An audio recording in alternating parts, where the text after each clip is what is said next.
So we'll finish that for the now. So good morning. Many thanks, many thanks to Molly and all at TWIL for putting this event together. It is no insignificant achievement to put together an event of this type, and I'm just very proud of you all for putting that together, and huge well done. For you all who have travelled here from universities around the country, you are all so welcome, and we were so glad to have this opportunity to speak directly to you and tell you a little bit about IWLA, the Irish Women Lawyers Association, so that at the very least you'll leave today knowing what IWLA stands for, and I very much hope that you might even leave as members, which is free. Okay? So, we're here with you guys who are already writing the script of your future selves as lawyers, advocates and leaders, just as Molly pointed out. It really is a privilege to stand here before you, before this next generation of women in law. It's an honour also to represent Irish women lawyers and to hold the privilege of an organisation which includes honorees such as our own Mary Robinson here with us today. When prepping for today, I was transported back in my mind to my own college days, fado, which my daughter tells me were in the late 1900s. Now that feels like recent history to me, right? But, you know, I am aware when I did the sums that that's as far away to you guys as the moon landing was to me in the 90s. So it's something that, you know, I wasn't alive when the moon landing, you know, you might be wondering how old is this one?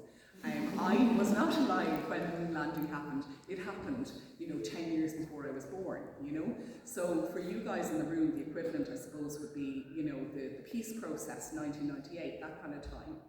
So I'm inviting you now to come with me on a little journey, a little nostalgic journey, a little trip back in time. We're taking a trip back to a time when a law firm would have a public address system, PA system, which called only the women, including the only woman partner, and they can be called by their first name, never the male partners. Male partners can't be called out in the PA system. All but one of those partners were married men with stay-at-home wives, and they were always addressed as Mr. When support staff were all, bar one, single, childless, and women. Where, when one of those women was leaving for a civil service position, the senior partner joked, "Now you can go off and have babies." And under the radar, and on one particularly dramatic childcare day, quite literally under the desk, I was the one working woman with a child in a world structured for working men with work-at-home wives. When the uniform provided for the all-female support staff was a skirt, no trousers allowed. When the sole female partner nodded and smiled when the male top 5 firm partner on the other side of the transaction proudly shared that he needed to leave early to be home for his child's football match. On the way back to the office, she mused quietly, "We can never say that." When a male and female trainee began their training contract together, and the male was given an office, while the female was seated in the typing pool because she could type, and where the male trainee was assigned a secretary because he could not type, where competence failed to trump gender, where a male barrister could look at his female devil's flat business shoes and say, "You're not wearing those into court, are you?" Where going into court often, not always, but often, meant the male lawyer speaking while the female trainee or support staff carried the files, in skirts and heels, obviously. Now these anecdotes might seem quaint, relics of a world of manual typewriters with memorial paper and inboxes filled with physical post rather than email. So we can say so much has changed, but has enough changed? I qualified as a solicitor into the world's first majority female legal profession. It's amazing. I was so proud, so proud. It's like, here we are, you know, we are the minority. We are no longer the minority, the numerical minority. We are the majority female profession. I graduated in a 3/4 female class at a time when the Chief Justice, the President of the District Court, Guard Commissioner, Minister for Justice, Attorney General, the DPP, the Chief State Solicitor, the Data Protection Commissioner, the Chief State Pathologist, the head of the FLAC and Ombudsman for Children, all women. So on that basis, it would definitely appear that the glass ceiling was totally smashed. Not just cracked, smashed. Dig a little deeper. Beneath the surface, the story is a little bit more complex. Current president of the Law Society, my namesake, Rosemarie, is the 6th woman in 150 presidencies of the Law Society. 150 years. Of those 150 years, 6 times, all of those in the last 40, by a woman. For those of you, and I hope some of you will join us at our this year's gala, but I always find it interesting that when we walk into the gala in the President's Hall in the Law Society, you're walking for a minute before you come to the first woman's face. Only 3 women have served as chair of the Bar Council in its 125 years. Women are now in or about 36 to 38% of practicing barristers. Around 40% of junior counsel are women, but only 18 to 20% are senior counsel. Where did they go? Where did all the women go? While 57% of new entrants to the bar in 2025 were women, the solicitor's profession, the experience of that majority female legal profession, that gives us some useful information. In the 10 years since the solicitor's profession became majority female, moving from 51% to 54% female overall, equity partnership in firms rose from 30% to 37%. That's 7 percentage points in a decade.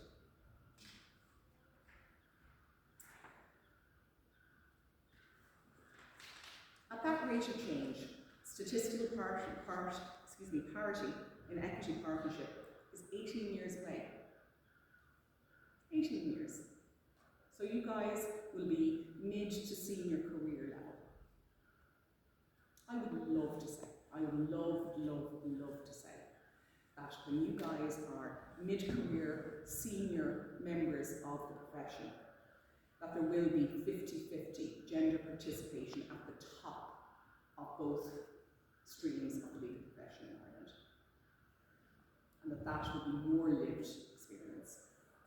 But as IWLA founder and one of our IWLA Woman Lawyer of the Year alumna, Senator Ivana Bacik once said, now TD obviously Ivana Bacik, progress for women is not inevitable, nor has it ever been.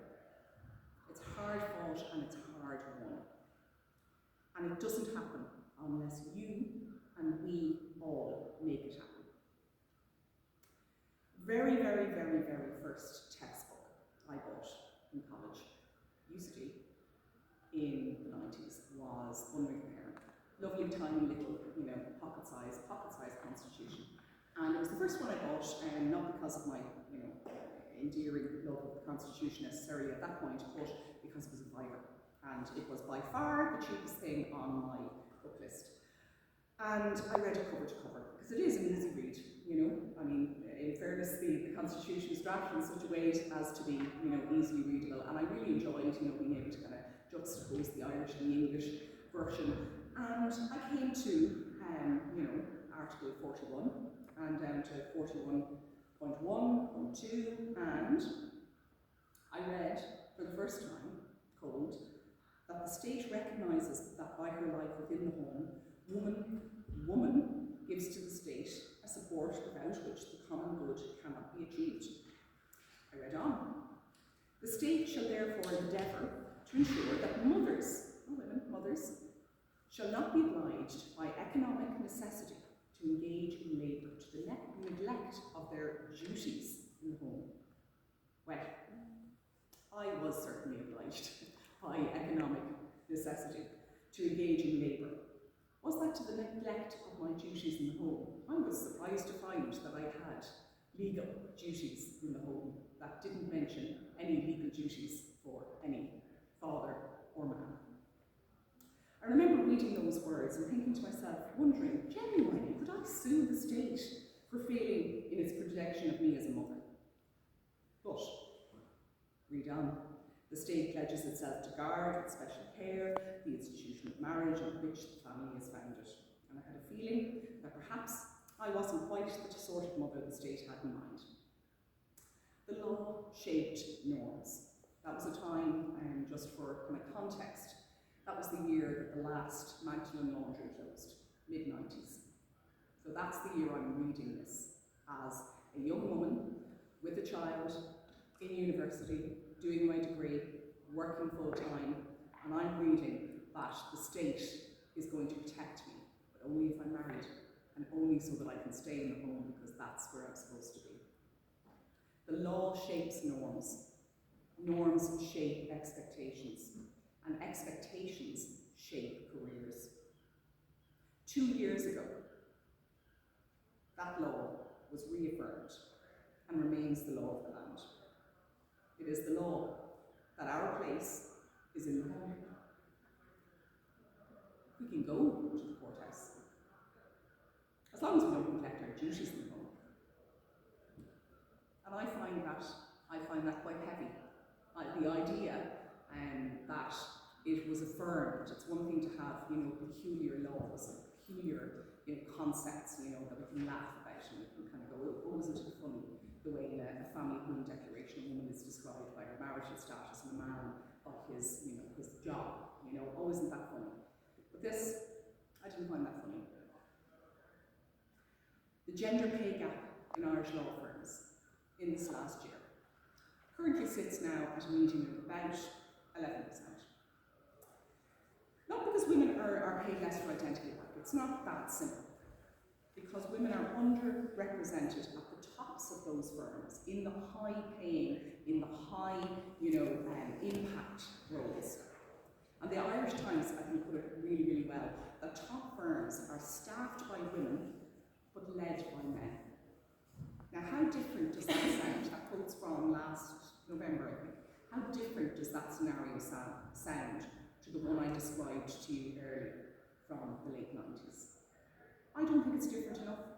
I don't think it's good enough.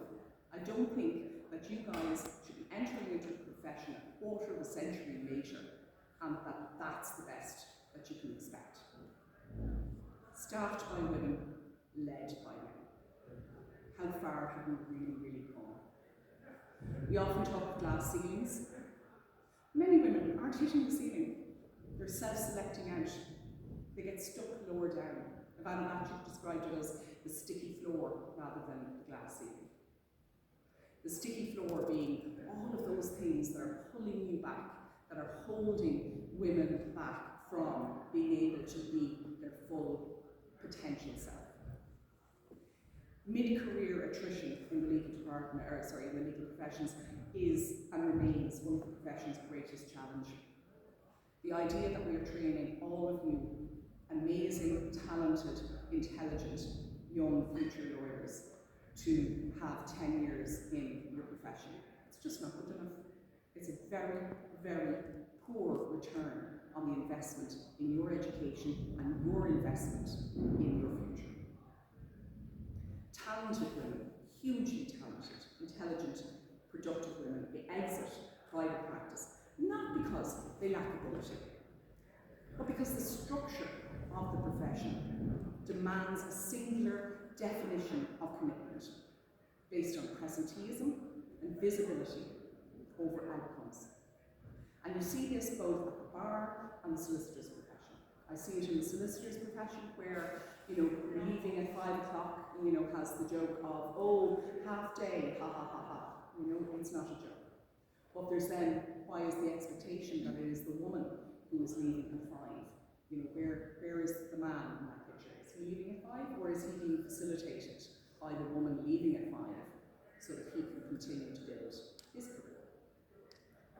On the other side of the profession at the bar, you have entirely no maternity leave. The conversations I've had with colleagues where they talked about wrapping their gown around them to try and hide their pregnancy, and telling no one about their pregnancy, staying under the radar and continuing to answer and accept briefs while on maternity leave because they didn't want to even say that they were pregnant because the briefs would immediately when you're self-employed, you just can't let that happen.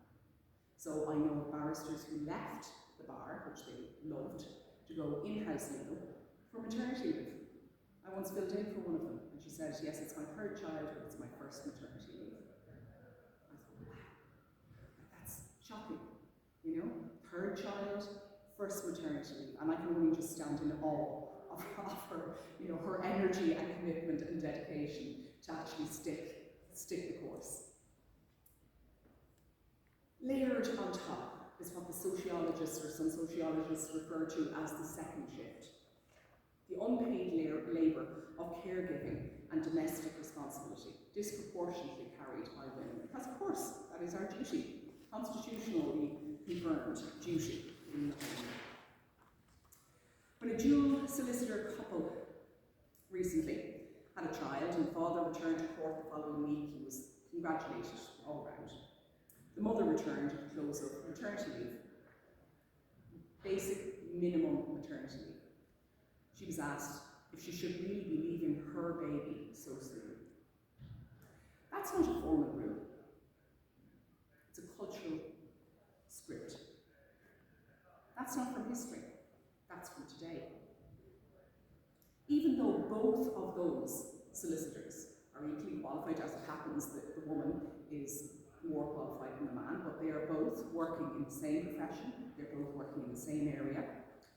But among colleagues, among other solicitors, barristers, court officials, Gardaí, there was an assumption that the woman's first duty was to the home, the man's first duty was to his work.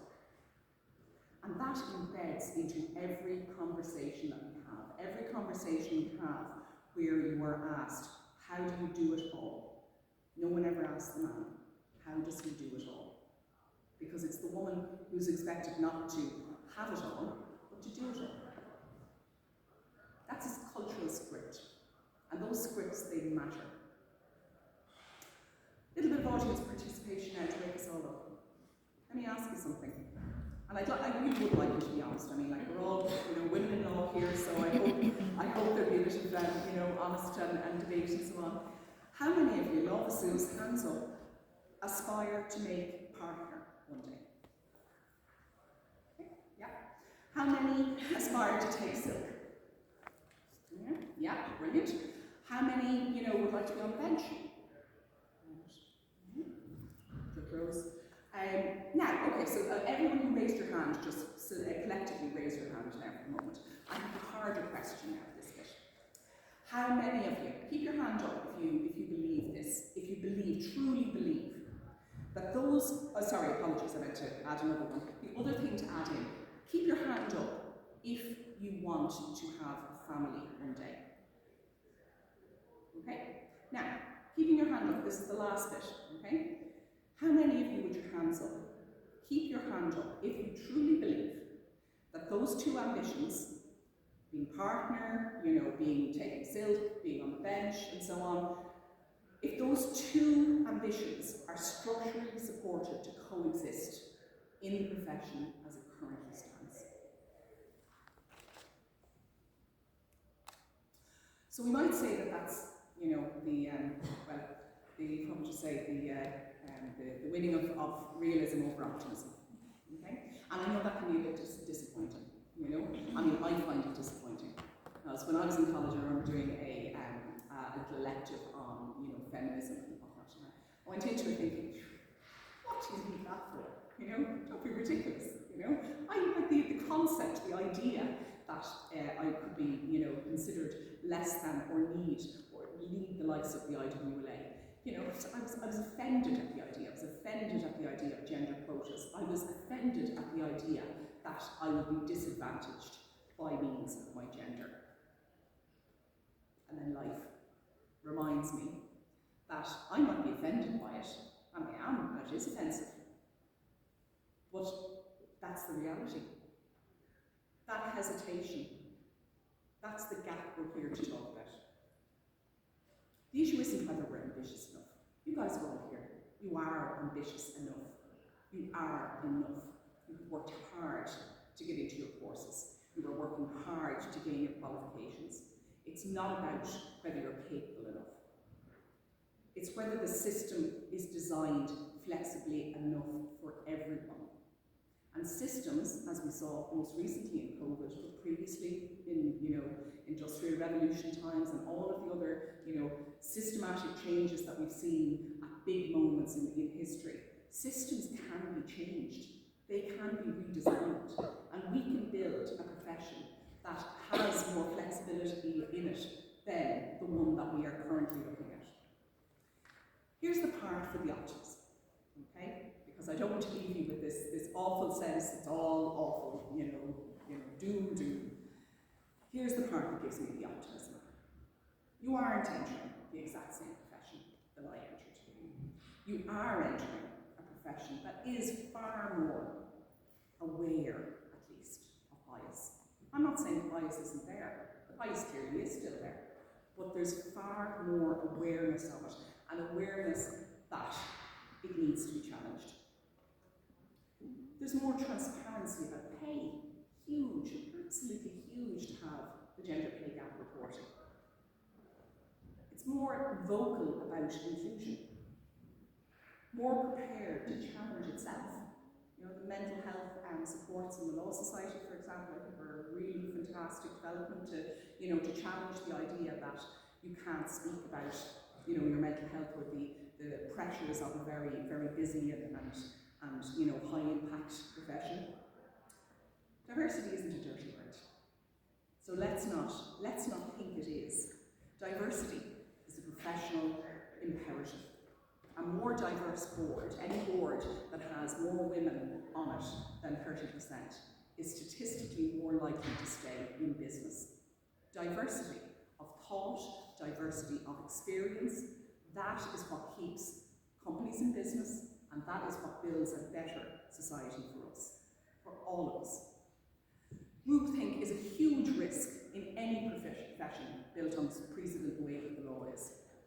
Judiciary, partnership, a profession that doesn't reflect society, can't fully understand it or represent it. Leadership has to look different now. The law must be compatible with being a parent, a mum or a dad. It must be allowable for flexible pathways without penalty. It must reward outcomes, not presenteeism. Because if we redesign the profession for everyone, we retain talented mid-career women, and we improve the profession for all of society. So to you, the women in Ireland studying law, I say this: is there cause for optimism? Yes. Is it good enough? No. Is there still a need for the IWLA and for you guys in it? Absolutely. We need collective advocacy. That's what we do in IWLA. We need sponsorship, not just mentorship, and that's what we do in IWLA. We need to normalise ambition in women without apology, congratulating each other, bigging each other up. We need to normalise caregiving in men and in women without apology and without surprise. We need to redefine what power looks like. And I hope that you will all join us in IWLA to help with that. You're already blazing a trail just by being here. You're entering, this profession at a pivotal moment. Your voices, your choices, your leadership is what is going to shape the future of your profession. The question we should ask ourselves is not, how far have we come, but how far will we go? And I believe, genuinely and confidently, that with the wonderful young women that I'm looking out on here, that the future will be further than anything that I could have dreamed possible when I was sitting where you are sitting. I thank you very, very much for your time, and thank you for your attention.